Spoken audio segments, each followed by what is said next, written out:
Hey guys, what is up? It's Dusty here and welcome back to another crypto video over here in Monaco. And I already told you guys, now that I'm here and we're going to the F1 in just a second, I'll make a couple of videos, in the flesh like this. I think it's a lot more fun. Yesterday we talked a little bit about Luna and the launch and a little bit about XRP, I think. Today I have a couple of news pieces to show you, so it's not just going to be me talking. I think it might be a little bit better to do it that way. Voice is a little bit raspy, I am noticing, but I definitely think we'll be fine. And I have a couple of things to show you, as I just said. Over to Twitter for just a second, and I'll also go stand inside, so hopefully the sound is a little bit better. If we take a look at this first little tweet from yesterday, breaking: Russia's Ministry of Finance is discussing using crypto in international settlements. A lot of you guys got crazy excited because of XRP or so. To be honest with you, there's two options and we don't know whether or not they are nice. One is that it's actually going to be like an XLM/Stellar type of deal, which again is good for them. Then again, maybe not. The other one, of course, is if it's XRP or similar, something of the sorts. Of course, it could also be completely something different, but you guys understand. Most likely one of these two. Then again, that's not my two sides. The good side, of course, is if we're to use one of these cryptos, we're going to see some massive adoption. The bad side is the country that it is with. Russia's Ministry of Finance discussing using crypto in international settlements, right? I'm not sure if I can actually highlight it for you guys. There we go. We can. That would basically mean they potentially go against some of the sanctions that have been put in place, and people are not so sure if Ripple wants to be up for grabs on that. You can see when going through this little list right here, people are like, from one perspective saying, well, this must be XRP. You guys are seeing it's being manifested while we speak about it. A lot of others are saying, well, I'm not really so sure if this is actually good. So I wanted to get that out to you guys because I saw it. Now, talking about things being good and bad, one thing that I think is really fascinating, and this is some discussion I've had with you guys like a ton of times already, they call XRP a very big risk over in the US, right? We discussed this. It is funny. A lot of exchanges had to take it off, right? We've been talking about this for a little while, that all these exchanges need to take it off for some reason, and we're all like, well, but what exactly is the risky part? Where's the bad side to all of this, right? Now, it's funny, and this is really something that I think you guys all will agree with me with. It's funny how Luna is like, oh, that's fine, specifically because they just had a $80 billion crash or so, but they go for a 2.0. Now, that's all good. But Ripple and XRP, no, that is bad, that is risky, that is really, really a security sale. Makes no sense, right? And then again, if you check over on Twitter, right now, just in, Luna 2.0 is down down 80% after launching hours ago.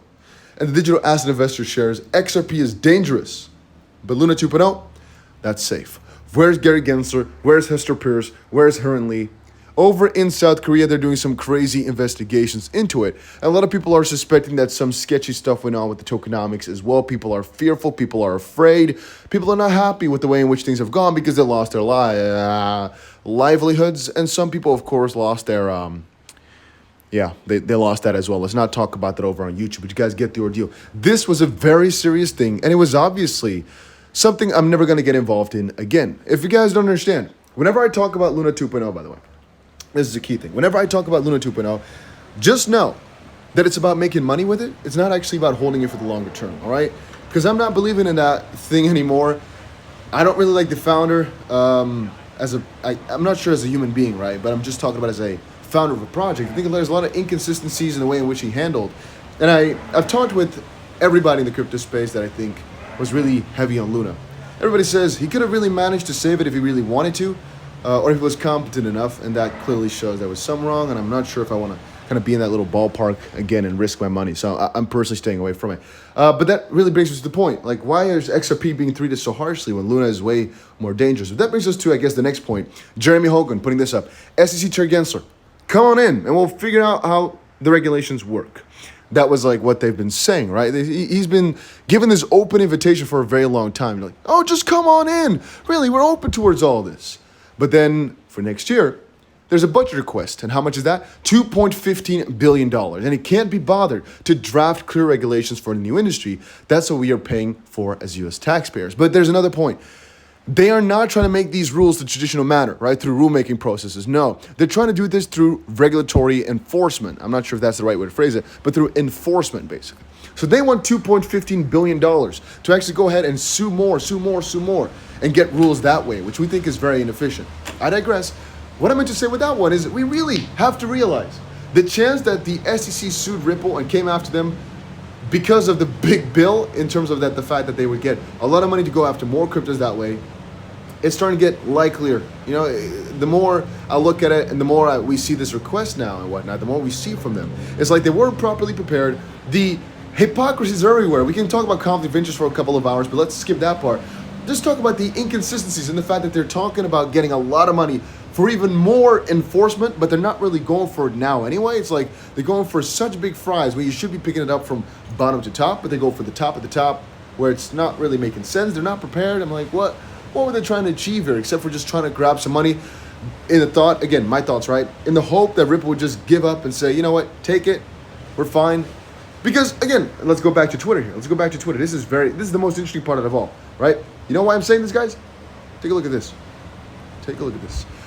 Staven said Jim McCallum has sold more XRP since the SEC filed the lawsuit than they charged Ripple for since 2012. Doesn't seem to be a problem. What a farce this lawsuit is. Take a look.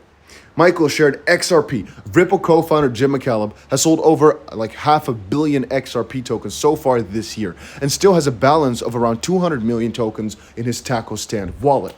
You got to realize this properly. The co-founder of Ripple and a co-creator of the XRP ledger, he had billions of XRP at the start. He still has so freaking many tokens. And in all seriousness, right? What are they doing about it? In reality, not really much. And I keep thinking about this. They can't claim that the newest XRP, basically, that's in the circulation now, or the billions of XRP that are coming into circulation from Ripple's side. I guess that's okay. Let me split it up. They can't say that the XRP currently in circulation that we are trading, you and I, for example, that is a security, right? That's literally impossible to claim this. Because what can they base? Oh, the light is very bad if I do it like this. So obviously, I'm going against the grain. Maybe that's not so smart. Maybe sit here for a little bit. I'm trying to kind of move around, see the best background maybe. But this is more echoey. They can't say the newest XRP is security, mostly for the reason that if you and I traded together, it's obviously not a token, like an investment contract in any way, shape, or form, right?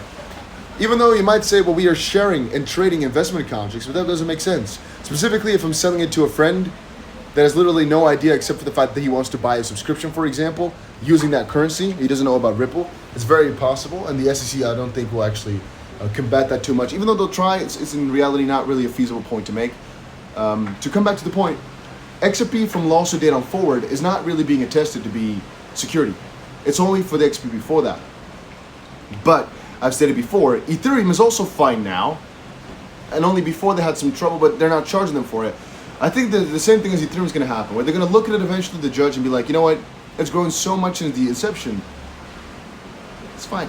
And again, if the result is going to be XRP in the past was security, but now not anymore, it doesn't really matter. The only thing I sometimes don't know is the XRP that Ripple has, but the billions are still being, like, they're being taken out of, I guess they automatically go out of escrow every month still, right? Every first of the month, so in a couple of days, it's going to come out of escrow again, and they're going to sell some of it. But they're just market participants, though, in reality, right? So how can they, yeah.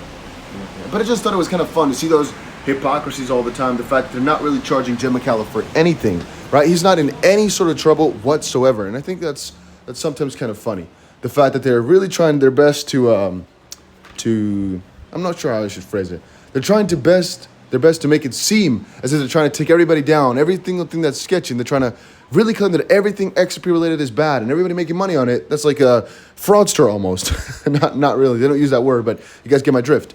But one of the biggest sellers of XRP, that's also one of the co-founders of it. No, hey, let him slide.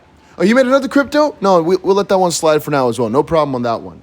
Why? Because it's non-profit? But then again, he's making profit from the other one which he created, so why not go after him as well? You know, why only after the current, I guess, chairman of the board and the CEO? Why not go after everybody then, if they were such big fraudsters? And why not make the claim that they're actually fraudsters then, if they're trying to do this in a sketchy manner? They don't do that because they can't. But yeah, I almost fell. This is what happened. Discrepancy between the chairs, huh? Wouldn't that have been funny? That would have been funny. I would have laughed a little bit at that. But yeah, I'm enjoying this, man. I'm enjoying this. Not a complete vacation, as you guys probably know, but it is a lot of fun. It's very strange to be here in Monaco during F1 times. I didn't really like F1 before. Right now I'm getting into it very much so. Official race is starting in, I think, an hour or so.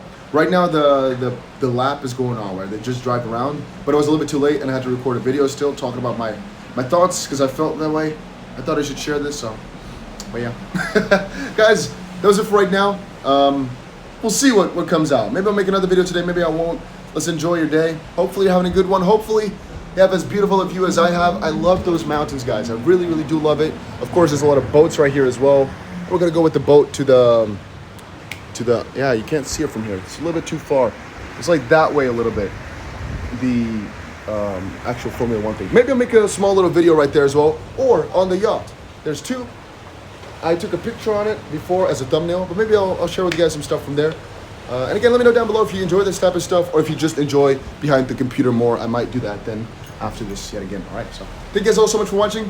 Let's manifest more thoughts later today or tomorrow, all right? Have a good day, guys.